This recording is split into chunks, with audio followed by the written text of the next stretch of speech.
Around here, Mega City Performance.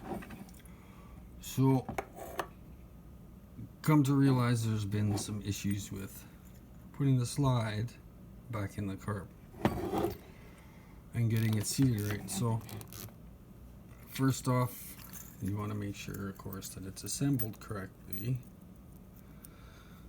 So you got your needle. The retainer holds the needle down and the spring holds the retainer down. So we'll take the needle and drop them in so it comes out the middle hole, and then we'll drop in a retainer.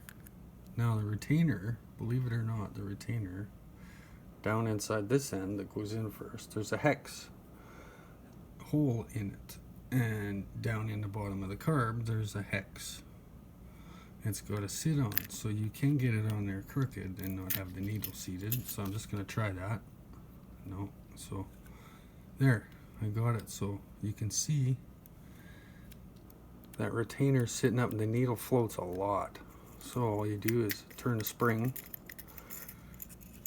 and now the needle just wobbles but has a little bit of end float, like 10th thou maybe. Wobbles nicely so that when the slide's fluttering, the needle can wobble and not wear everything out. So usually I put it together like so, and my arms aren't quite long enough, I apologize. I put it together like so. I hold the spring down with my finger.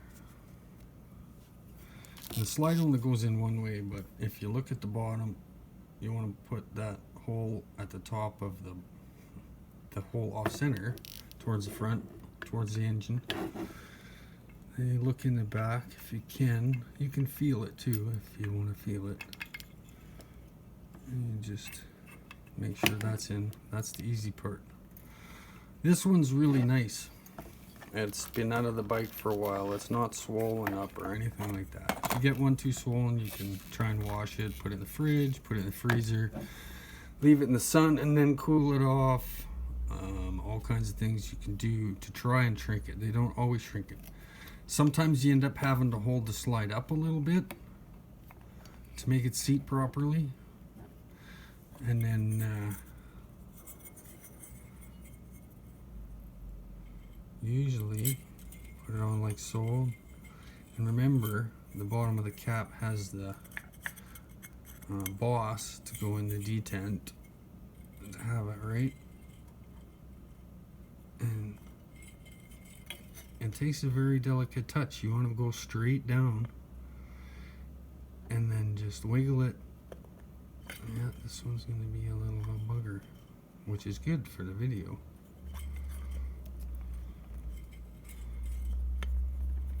There, I can feel it. You feel it. So you want to hold on to it lightly. Oh, and I moved it. You can't move it. I'm going to start over. As soon as you move it, you're done. And I'm going to put my finger on it because I haven't got the O-ring on there. Just ever so slightly straight down. Even sometimes it helps to leave the screws in, because then you can find the alignment easier. Okay. So I'm going to hold it up a little bit because I haven't got the MCP kit installed in this. So I'm holding it up a little bit.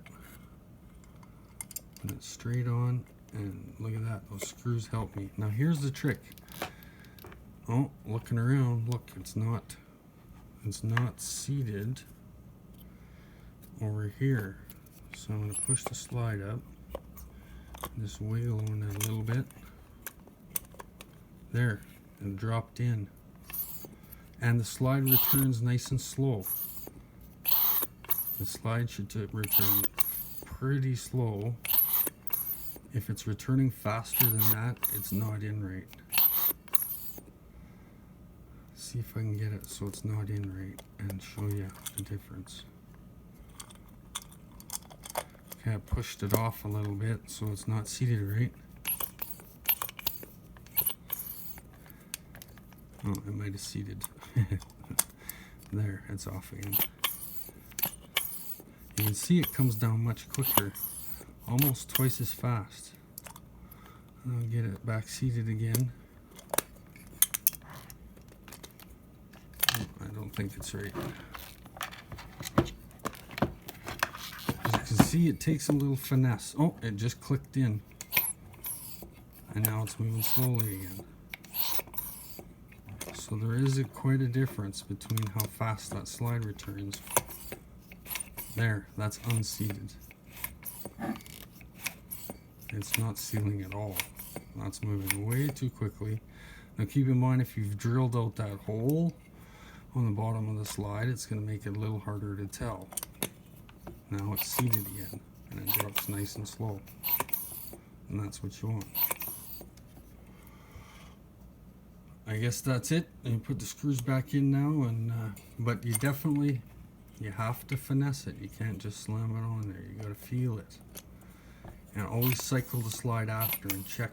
See, this one doesn't feel right. And that's because it isn't right. It's not seated back there. And that'll really make them use gas. It'll give you a boggy throttle.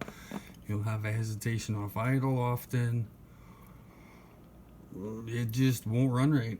And if you're not completely blown away after putting the kit in, that's 99 times out of 100 what the problem is. If you have to replace your slide because it's swelled up too much and doesn't fit in right, that's fine.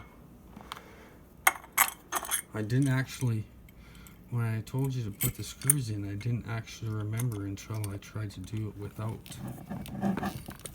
That works really good, leaving the screws in, because it helps you line it up. You don't have to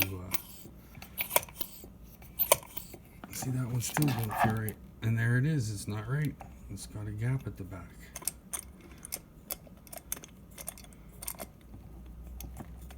See this one? Oh, there we go. So that should be good now. Pretty easy to tell when you know what to look for. Yeah, see, now it's returning nice and slow, nice and smooth. And you always want to do that holding your finger on top as well, because that can help straighten out the slide diaphragm in the top and help it seat better. And then you know it functions smoothly all the way up to full throttle. That's what everybody wants, full throttle.